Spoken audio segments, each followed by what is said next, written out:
Social டிவியின் செய்திகள் வாசிப்பவர் முகமது ஹிபினி. ஹார்முஸ் ஜலசந்தி போக்குவரத்து வரி.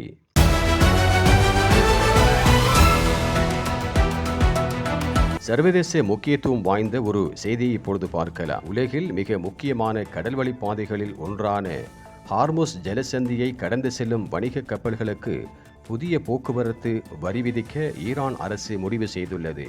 இதற்கான சட்ட மசோதா அந்நாட்டு நாடாளுமன்றத்தில் சமர்ப்பிக்கப்பட்டுள்ளது. உலக அளவில் விநியோகிக்கப்படும் கச்சா எண்ணெய்களில் சுமார் 20% இந்த பாதை வழியாகவே கொண்டு செல்லப்படுகிறது. எனவே ஈரானின் இந்த அதிரடி முடிவு சர்வதேச எரிபொருள் விலையில் பெரும் மாற்றத்தை ஏற்படுத்தக்கூடும் என அஞ்சப்படுகிறது. குறிப்பாக கப்பல் போக்குவரத்து செலவுகள் அதிகரிப்பதன் காரணமாக உலகளாவிய கடல்சார் வர்த்தகம் மற்றும் விநியோகச் சங்கிலியில் நெருக்கடி ஏற்பட வாய்ப்புள்ளதாக பொருளாதார வல்லுநர்கள் கருத்து தெரிவித்துள்ளனர்.